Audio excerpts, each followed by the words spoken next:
So we're going to start the program with a little bit of, before I introduce Carol, with a little bit of housekeeping. So I'm just going to ask you that you mute.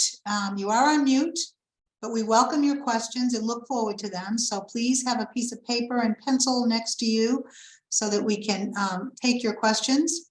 You're going to submit all your questions through Q&A at the bottom of the screen. Now, some of you may be using a tablet, and on the tablet, the Q&A is at the top of the screen. So just note where your Q&A is and type in your questions as they come. We at Riverwoods and all our presenters are always looking for your feedback. We welcome it. We want to be the best for you. We want to improve. So if there's something that we missed today or something that you'd like us to present to you, please let us know. We will welcome those. And if you also have a topic for the future, we will welcome that too. So right now you're looking at our three communities, and I love to tell the story how we revolutionized retirement.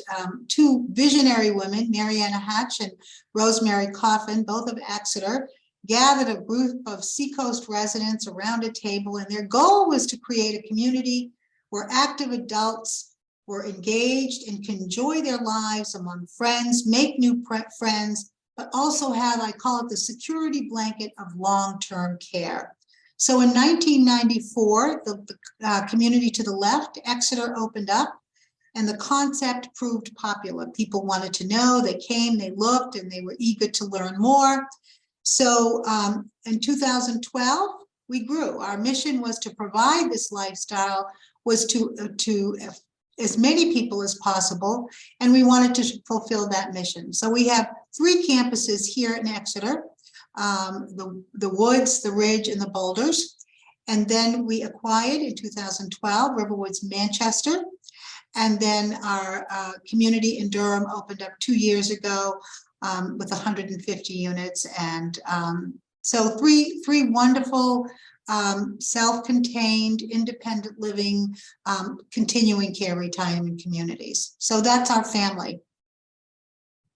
So for those of you that might hear CCRC and not sure what that is, we are a continuing care retirement community. And I always tell people, once you've gone to one, you've gone to one. So I suggest that when you're starting to do your homework, to do your diligence and really make sure you understand the contracts. They're all a little bit different. We are a not-for-profit continuing care retirement community. Other than growing to fulfill our mission, we have maintained the same model.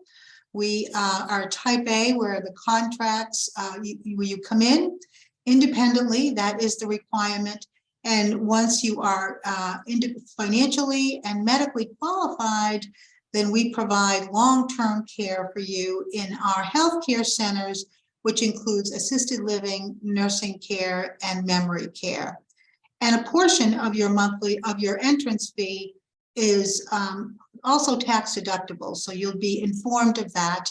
And of course, our standard contract is 90% of your entrance fee would go back to your state. So it's a state preservation while having, again, the security blanket, a very predictable contract where you know your costs are not going to increase by a lot as you transition to healthcare. So you live independently. I hear often every day people say, I've met the best friends of my life since coming here. So whether you're single or a couple, people mix, mingle, and munch among themselves, make new friends. All of your maintenance is taken care of. If you're no longer able to drive, we will take you the places that you need to go. We have a wide range of programs, educational programs, social programs. I think we have 40 or 50 different committees and still growing. So we welcome ideas for new committees. But the most important thing is you are in control of your life. So you're planners, and most people that come to continuing care retirement communities are people that are planners, people that have planned their lives before, their jobs, their homes, their families. Well, this is a way to plan for your next chapter. So I'm going to turn it over to our guest speaker now, Carol Marak. And Carol spent nearly a decade helping her parents with aging issues. Carol was given a wake-up call: who will do all of these things for me that I did for my parents? Taking a note of that hard truth, She got on the stick and created a roadmap to guide her to address the inevitable challenges of aging alone. She has presented and taught hundreds of adults how to think about and take action for acquiring stronger purpose, more engagement, safe and secure finances, legal concerns, and more. She's the go-to authority for the largest adult population, solar ages. And our book, you have it there, I have it here with me, and I frequently open it up. So welcome, Carol, and thank you for being here. Oh, well, thank you, Diane. I appreciate it very much. And thank you to Riverwoods Group for inviting me this afternoon to give you my presentation on the roadmap for a supportive and secure future. And it's actually a book that I wrote, which you see behind me, which is available on Amazon. And this book and this roadmap really was designed from my own plan after helping both my parents. So a little bit about that. This is a picture of my family and of course me with my siblings. And these are the activities and some of the care issues that my parents required from all three of my, two of my sisters. So there were three loving daughters who helped them out. My brother, unfortunately, was out of, he lived in New Jersey at the time, and my parents were, they were in Texas, so he was unable to really pitch in. So mom and dad relied on the three of us, and my dad was determined not to be cared for by strangers. That was his motto.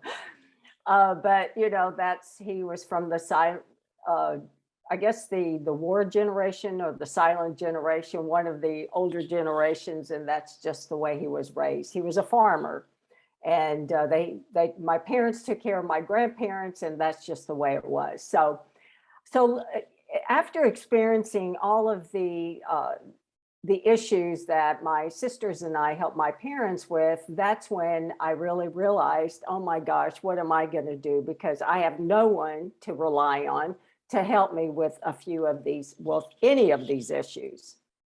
And just a note here that this was published back in, last month in September 14th on Washington Post. It talked about how we're losing personal caregiver assistance for in-home care. And many seniors are now having to rely on each other, or if they stay at home, on each other or with their neighbors or friends, because home care workers are shrinking. That's just a note that I thought I'd pass along. So how I started with my own roadmap, so to speak, is I looked at the top issues that my parents really had the most problems with. And I started with health, faith and spirituality, purpose, social connections, support, location, exercise and fitness, transportation, finances, and legal matters, and then housing. And so I created a living well assessment, and I did that for myself because I knew that I needed to evaluate my satisfaction on each of these issues, or what I call life domains.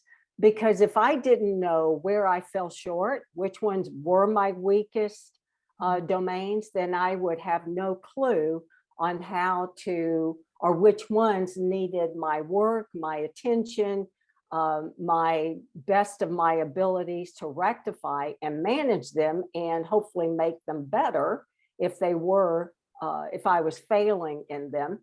And then which really gave me more control of my life, and it helped me feel more empowered. So these are a few of the steps at the Living Well assessment that, I'll walk you through today.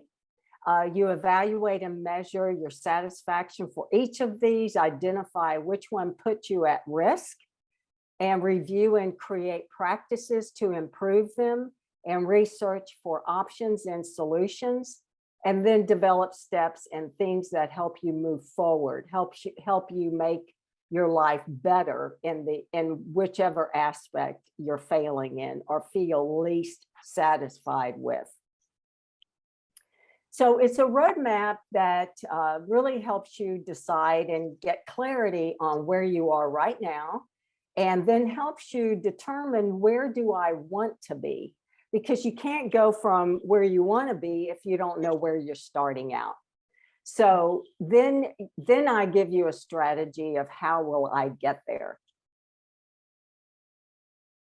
Okay, so let's get started. And in the book, unfortunately, today in this presentation, we won't have time to go through all 25 questions per all domains.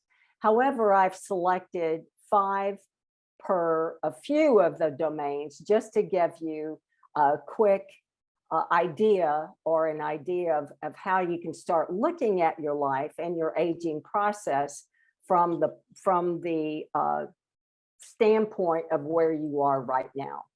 And if you happen to have a pad and pen, well, first off, I just want to say, don't worry about it if you're not prepared to take notes, because I think Riverwoods will send you a link next week so you can download it. I have it on on one of my websites. So, however, if you just want to take quick notes, I absolutely encourage you to do so. So I'm going to start with health, which is one of our top concerns. And the way you start looking at your health and start thinking about it, because what was frustrating to me when I was helping both my parents is, how do I assess my parents' health? Now, I know I'm not a doctor, and most medical and healthcare workers would prefer I don't assess my health. However, as a human being, taking care of myself and getting older, I really need to know, well, what are some of the ways that I can become more responsible and have more control of how I feel about my health?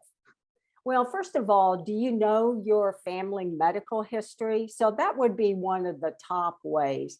And I know genetics isn't the only thing that affects our health. However, it's a great starting point, because if I reflect back on my mom and my dad's physical health and their mental health, it'll give me kind of a good idea what is the general makeup of my own genetics. And then once I know that, I'll know where I need to kind of focus my attention. If it's diabetes, if it's arthritis, then what are some of the practices I can put in place that would rectify or at least start to manage them so they wouldn't get too bad as I get older? What about your body weight? Do you control your body weight? How about chronic illnesses? Do you know how many you have and how well do you manage them?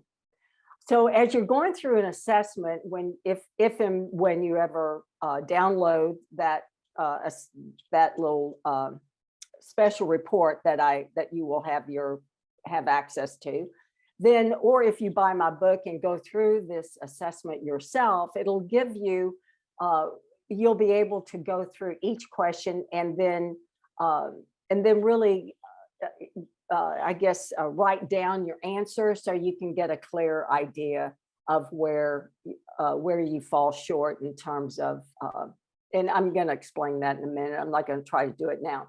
But another thing to measure your health is like your blood test. Are you satisfied with your blood test and your medical screenings? And if you're not, discuss with your doctor and your healthcare team how you can make it better, how you can make your blood sugar test or results better.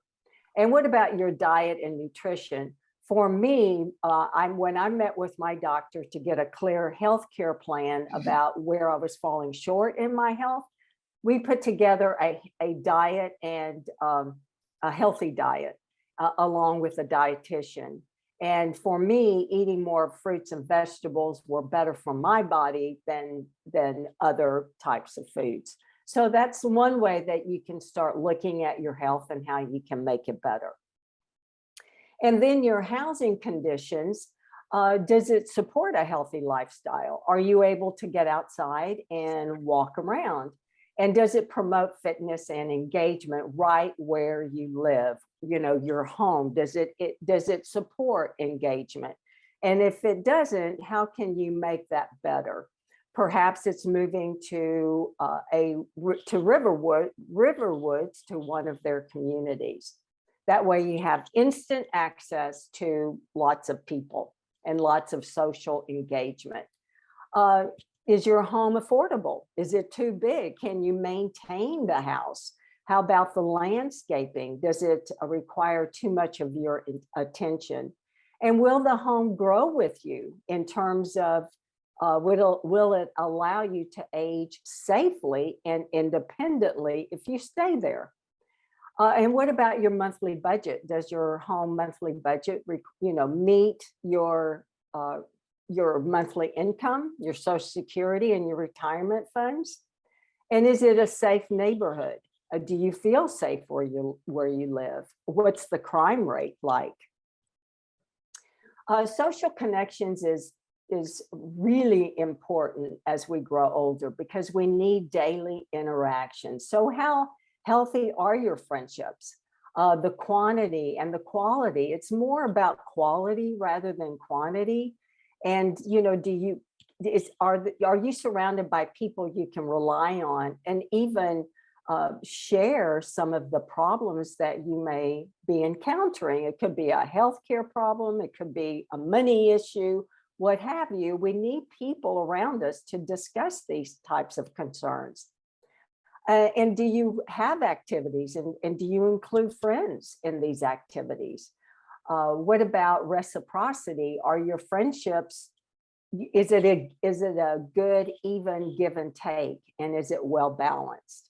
And are your friends there for each other? That's a key in friendships. And how strong is your friend network? Does the community where you live offer opportunities to meet new people and meet peers? Your support network, how accessible or easily can you help each other out? Because I don't know about you, but I'm aging alone. That's why I live in a high rise, and I made a conscious decision to do so because I wanted to be surrounded by people because I'm alone. I have no family, I have no spouse, partner, or children.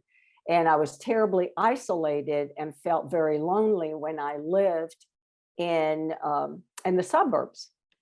And then another thing about your support network, if you have a strong peer network for like check-in calls, like with my friends and I, we are in, not constant contact, but we text each other just to check in, just to make sure that we're okay. As a matter of fact, my friend down the hall was pretty sick this last week, and she stayed in, of course, but at times she needed some help, grocery shopping. So we were able to provide that support for her.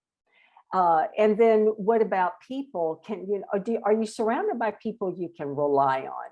And, I run an elder orphan Facebook group, and there are so many members who are so alone. They have no one to rely on. And it breaks my heart that we come to a point in our lives where we haven't planned and we don't consider some of these obstacles that we will face. And so make sure you're around people that you can rely on. They're trustworthy, you trust them, you've known them for a while, and that you can count on them. So do you have a lot of invitations to stay engaged? And do you have a strong base of peers, where you can share problems and worries with? So a good way to look at your financial matters is how strong are your emergency funds? How strong is your debt and credit score? Your retirement savings, your assets, your checking and savings account? Now, of course, I am not a financial advisor, nor would I ever go there. However, but there are ways that you can assess your financial security yourself. And these are 5 of the ways that you can do it pretty quickly. Your legal matters. This is very important, especially if you don't have nearby family. Do you have estate planning in place? What about your health and financial directives? And it seems I'm asked all the time by my friends, people in my Facebook group, even online and LinkedIn through my own work. I'm asked about, well, how do I decide who my healthcare proxy should be? Because it's so important to have someone you trust to be in that position. And do you trust that they will follow your wishes? That is so significant. And then do you have your legal documents in order? And have you made end of life decisions? And do you have copies of important contacts like your doctors and CPA, your financial advisor, banks, mortgage company, if you have a mortgage, or your retirement accounts? Do you have all that documented? And does your financial proxy or decision maker or agent, whatever you want to call that person, are they aware of where these copies are? So they have quick access if you ever fall into some sort of situation where you can't take care of yourself. So once you go through that assessment, now remember you're doing 10 life domain assessments and you're asking 25 questions. However, I'm just walking you through a quick overview of how to start looking at your life. So once you do an assessment and really figure out where you fall short, which of those domains you are the weakest in, or you're the least satisfied in, and I'll show you in a second how my assessment turned out and where I was least satisfied.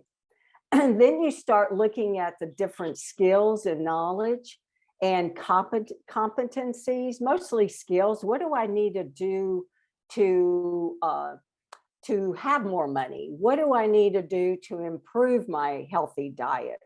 So you start asking yourself some thought-provoking questions that really help you look at possibilities and opportunities and look for solutions.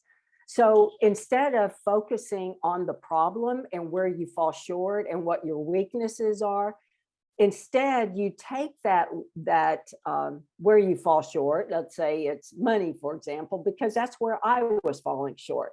Then I started looking at different ways. Well, how can I save more money? How can I make more money? How can I create a budget that really agrees with my own income, my month-to-month income? So you start asking some of these really thought-provoking questions. And then what you do once you go through the assessment, you're going to tally to figure out which aspect you fall, you are least satisfied with. And so I just give a quick worksheet on how to add all that up. Because once you know which is your weakest one, then that's where you start focusing your attention to start making it better and managing it, finding solutions, finding ways to increase your satisfaction on that particular domain or aspect of your life. Now, this was my assessment. This was how once I looked at my whole life, and this was over 10 years ago when I did this. As you can see, money was my weakest point. And then came where I lived, because remember I told you I lived in the suburbs and I felt terribly isolated. I had very few friends, and it required me to, in order to be engaged with people and to have more activities, I had to drive everywhere and drive 10 miles just to meet with people. Now, I know 10 miles is no big deal. However, I don't like driving. I hate driving. And maybe you love driving, which is fabulous. But I didn't care for it. I wanted support and I wanted friendships right outside my door. I did not want to have to spend too much time or be too stressed to have more activity and friendships in my life. So the location for me was important. Now you may be satisfied right where you are, and this is totally coming from our own personal perspectives. I'm not going to tell you how to live, and you can't tell me how to live, because we all have our preferences. But from my preference of how I wanted to age, I wanted to be in that kind of location. I wanted more friends. I needed more support because I was living alone. And I often thought, would anyone even notice if I had fallen in my home and they didn't see me walk outside my door? Would they even know? Would they even recognize that, I haven't seen Carol for a day or a half a day or what have you? And that was a big concern for me, because my mom had fallen and broken her hip. And had my dad not been there and my sister lived just a few blocks away, then I hate to even think what would have happened to her. So we have to start thinking about these concerns and about these potential risks that we could face. Hopefully we don't have to face them, but we still have to, think about them. So this is what I call, this is the same thing that we just looked at here, but this is something I developed for the audience, to the readers in my book, and even for you, for example, to really track after you do your complete assessment. It allows you to draw, like I did with mine, to draw where you, and because it gives you a physical image.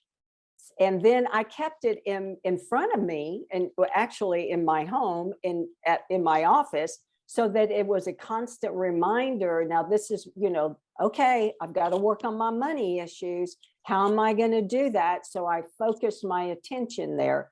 So that's what this aging well circle is, what I call this. It's kind of a reminder for you. If you have this sitting in front of you or pinned to your refrigerator or wherever, then it kind of is a gentle reminder. Okay, that's where I'm falling short. I need to work on that.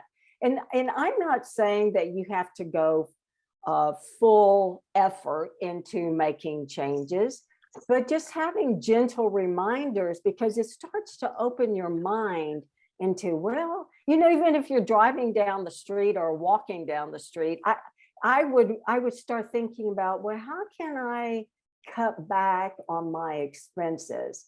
And it's just a gentle way of making changes. So I just recommend people keeping this in front of them at all times, to give yourself a reminder. And then there are other worksheets, like looking at another reminder. For example, okay, my first top domain risk was money, and then it was location, and the third one was having more friends in my life. Those were my top three. Another way that you can start evaluating and listing how to start kind of approaching it as a life plan is to determine what are your priorities, and list what it is you want or hope to have, and what are the options. It helps you start looking for options, either through research, through calling nonprofit organizations, possibly going to the library, and just start to do your own research on how you can rectify some of these options, or not rectify, but to find more and better solutions. And then, so you have a list of what are the options, and have you missed anything? And I really highly recommend, if you plan to start looking at these issues, and then work with people, people in terms of a friend, have an accountability partner to help you, to help each other, because this isn't necessarily difficult to do, However, it's more fun if you have a partner to do these things with. Another way of listing your issues is for example, with my money, I said, what aspects of my money are working for me? So I listed things like, well, I was making an income. I was on the verge of a few years going on Social Security, so I knew that would be working for me. I knew that at the time my home was paid for, so that was working for me. So because you don't want to see everything as a problem, and I didn't want to look at money as being, well, it's so big and it's all a problem and it's awful. I have to look for some of the things that were working for me with my money. And then I was able to kind of, okay, well, that's good. I've got some things working. However, what's not working with my money? Well, my retirement account was almost nil. So I needed to have more savings, a bigger IRA account, and other things that would help kind of to have a nest egg, to build a nest egg. And also to build my emergency fund, to have more, I had, my debt was okay, but we need to lower our debt and then of course increase our credit, right? So so those are some of the things that weren't working for me. So this is another way of kind of looking at what's working and what's not working on each of the domains. Other questions that you can ask yourself is, what does a good life look like, for example? And, because if you don't know what a good life looks like to you, then you're not going to be able to make, we can't make changes or make it better. So what I liked asking myself is, what could happen that would enable me, for example, to have more friends, to help me feel more fully engaged and energized about having friendships. So it's just a way of kind of shifting your mind from seeing problems to seeing possibilities. And so what you're discovering really are your sweet spots. So your best options lie between what it is that you want and the why you want it. For example, for me, I'm going to take one of them. I wanted more engagement and connection with people right where I lived. That's what I wanted. Why did I want it? Because I was isolated, lonely, and had few connections. Well, my sweet spot was, well, where can I put myself where there are people? And that would help me increase my engagement and increase my accessibility to having more peers around me. And for me, that was living in a high-rise community. And which is a great example would be an independent living community, much like Riverwoods, for example. So this is a picture of my results. After working my plan, I applied lots of research and did quite a bit of assessment, thinking about how can I make these improvements. And I know you may be thinking, my gosh, that sounds like a lot of work, and it is. However, it's worth the effort, because I don't know about you if you've ever helped with parents or helped with older relatives, or maybe even a friend, or even maybe someone younger than you. But it's a lot of work to grow old and to have people and have the kind of help that you need. So I figured if I could do much of the work up front, then I am really lessening my risk as I get older. So now, after working my plan, I'm feeling very supported, that my money supports me. I live in an urban lifestyle, so I'm able to walk my errands, or most of them. I'm eating mostly fruits and vegetables, but sometimes I cheat and have chocolate and other things I shouldn't eat, like sugar. But we won't talk about that. But primarily, I really focus on eating healthy foods, which in turn helps my health get better and better. And then if you see at the bottom right, that's where I live. That's the high rise that I live in, which we're kind of surrounded in a community of high rises, and which really meets my needs very well.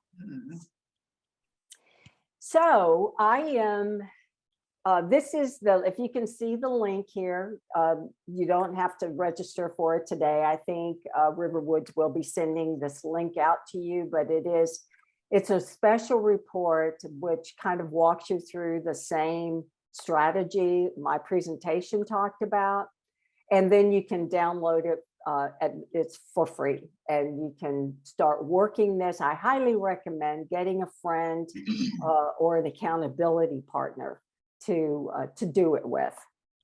I think that's great, Carol. And having done some of the work myself, I really appreciate your validating having an accountability person, because we all have the greatest attempts at things, and then somehow we get distracted. But I think having someone to hold you accountable is great advice. I also am pleased to know that you eat chocolate once in a while. Oh yes, way too much, actually. We all do. So this is a time we've got a feedback from an attendee saying, thank you very much for the presentation. It was excellent and helpful. It doesn't look like we have any other questions. Let's see. This is a great time for all of you out there to ask questions. So type them in our Q&A. We want to be able to answer them.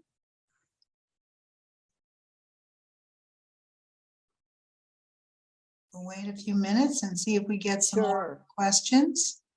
So let's see.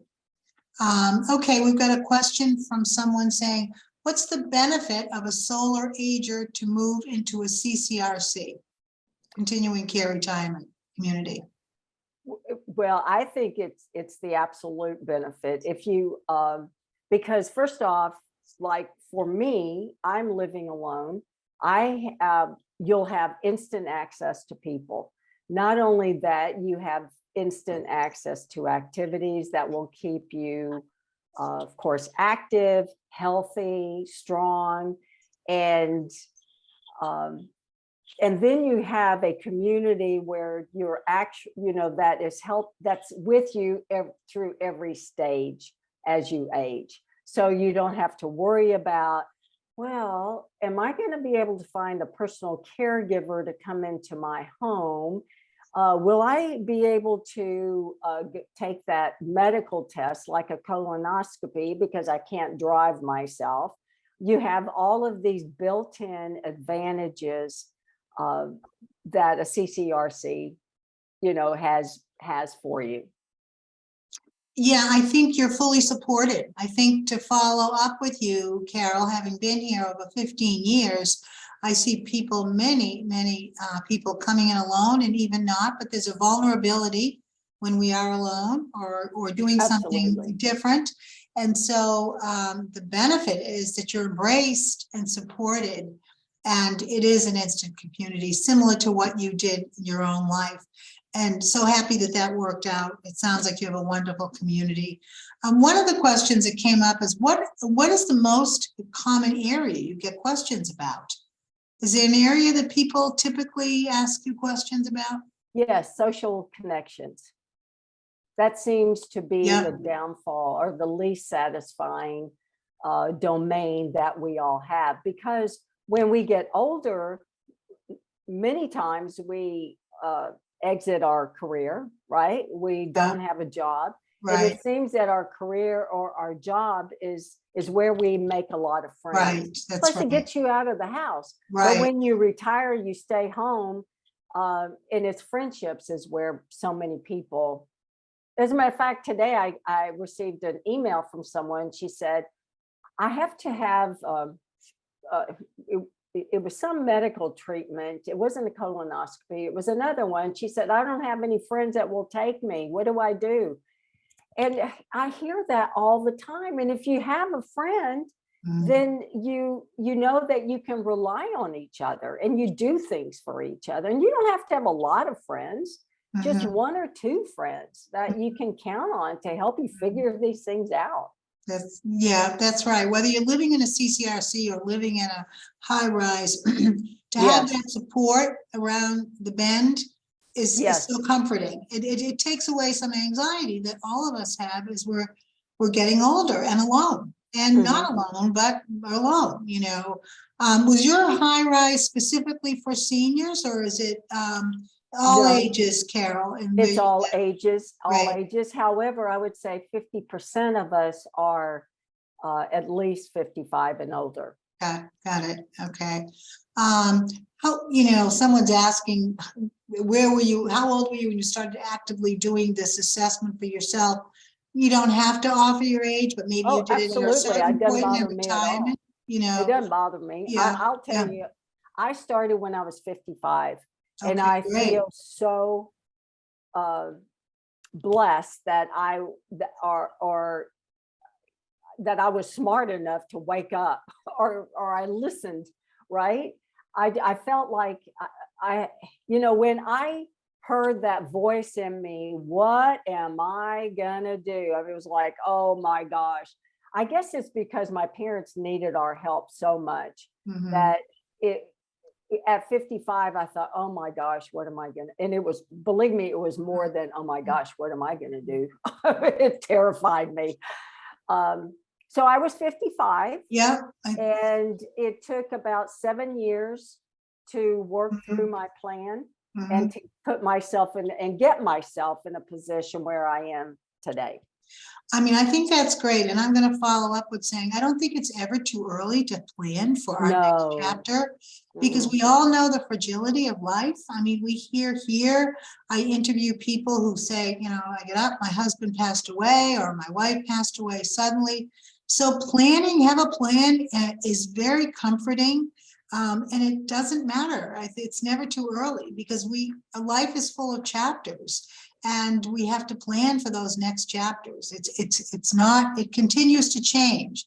So, and I think nowadays I'm hearing from people, and then I'll go back, that with social media and COVID, that people became isolated, and it was more of a challenge to engage people in their lives. So really doing that homework that you provide in the book and looking where you fall short in your life is a wonderful, wonderful exercise. And which leads me to another question. Someone asked, where besides Amazon can they find your book?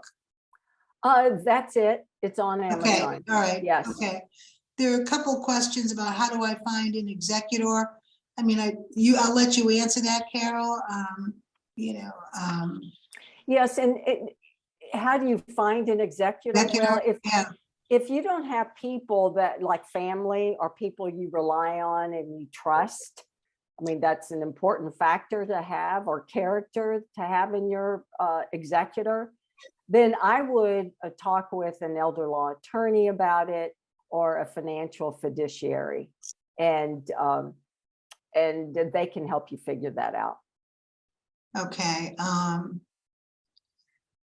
Let's see.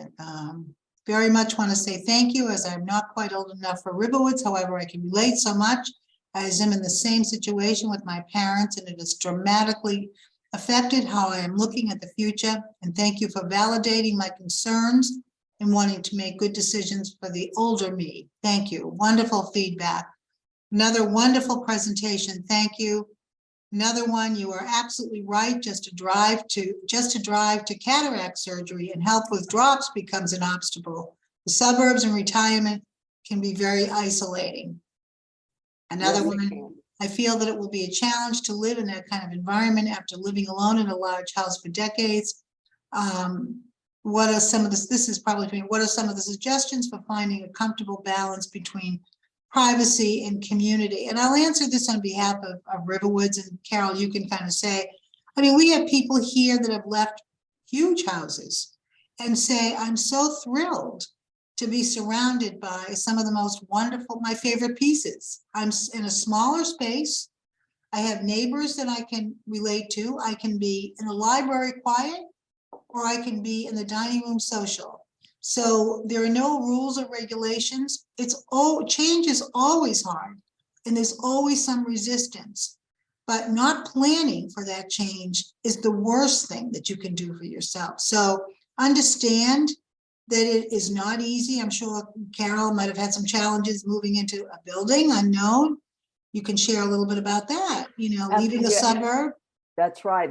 I call those unintended consequences, those things we don't think about. And I can tell you one right now is when I say I have neighbors all around, believe me, I have neighbors all around. Yeah. And sometimes I hear them through my walls. So that is an unintended consequence that I didn't particularly care for. Another thing I don't like is because I'm a very private person, and so people are always wanting to do something, or we don't knock on each other's door, thank heavens. I appreciate that very much. But sometimes people just want to get into your business, and so I had to learn really strong boundaries, which was hard for me because I'm such an easy-go-lucky kind of person. But I have learned that. So now I have, and because I work from home out of my condo, people think, well, she can go and do things, or she can take me to the doctor, or she can go and do this. And it's like, no, I really have a schedule. So anyway, there are ups and there are downs, negatives and pros, right? Pros and cons for wherever we live. Right. It just depends on where you feel most safe, where you have the most activity, where you have connections, where you feel engaged. Do you feel fulfilled? Are you feeling satisfied? All those things is what we need to look at. That's wonderful. Another great feedback. My mom, now 93 and no longer driving, as of this past summer, has been in a CCRC in Florida for 10 years. I would echo what Carol and Diane have said, but can you include the peace of mind for the kids to know that while we are in Chicago, Detroit, and Boston, she is safe and cared for and lives among friends. Amen. Thank you, Ellen. That's great feedback. Yes. So let me just kind of scroll through. Someone's asking about how do I know if I afford Riverwoods? That would be something that you would make an appointment. We would talk to you about it. So let me just see what else. Okay, let me just see.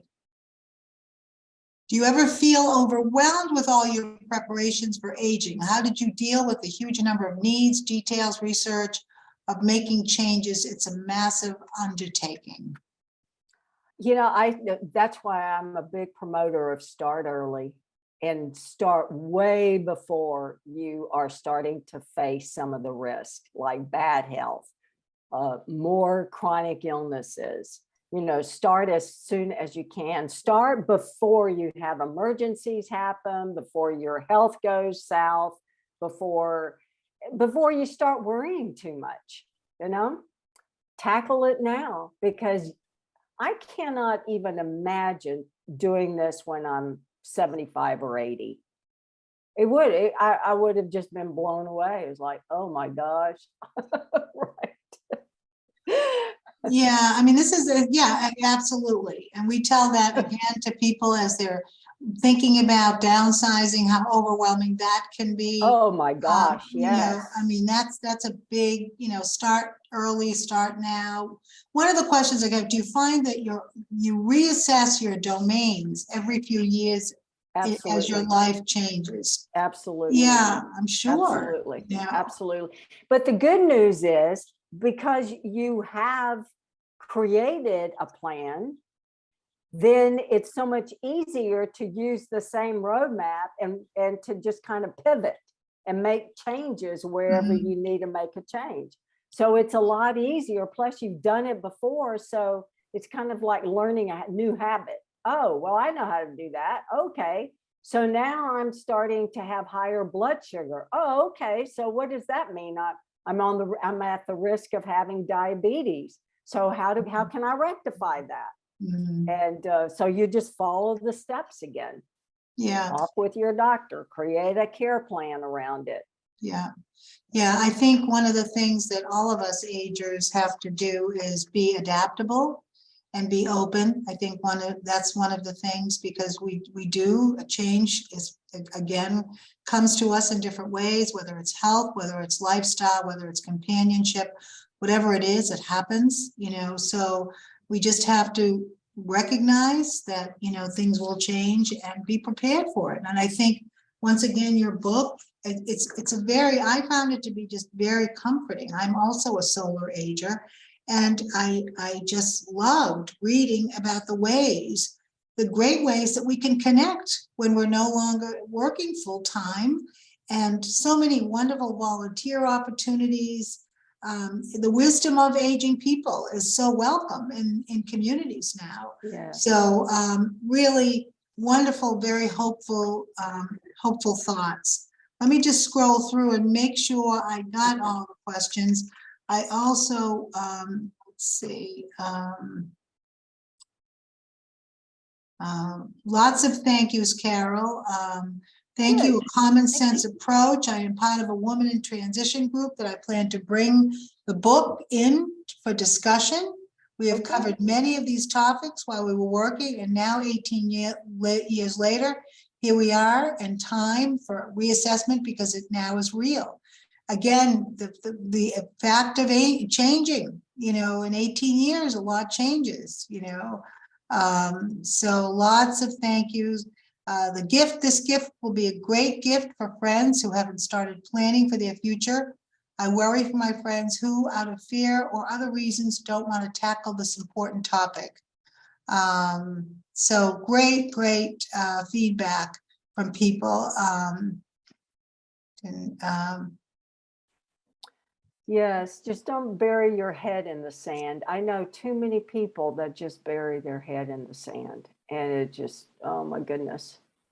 Yeah, I mean, I think we have to accept the reality of aging, and we live in a world where youth seems to be, but it isn't. Aging is not an insult, and youth isn't a compliment. So we're all moving ahead in different directions. So Yes. and hopefully we stay healthy. That's the most important thing. So I want to thank you, Carol, for a wonderful presentation. I think you're gonna get lots of orders for your book. I recommend it. It's a wonderful book. I've so enjoyed meeting Oh, you, thank you. interacting Thank with you, you. A little reminder for those that are listening, on November 8th, we are doing a podcast on how to sell your house in the off season, and that's going to be at 1 o'clock. So check our website, register for that. The housing market continues to change, so that will be worthwhile too. So wishing you a wonderful fall in Texas and holiday season, Carol, and Thank you. look forward to connecting with you again in the future. Oh, thank you. And I'm so sorry I forgot to keep that slide up. That's My okay. apologies. That's all right. It's okay. It's okay. We took care of everything. It was all good. So stay well, and thanks so much. And thank you all for joining us today. And yes, it. that's right. Thank you all for taking the time to be with us. So any Yes. questions, Carol's available, I'm available. Reach out. We're here for you. Okay. Bye-bye. Bye-bye.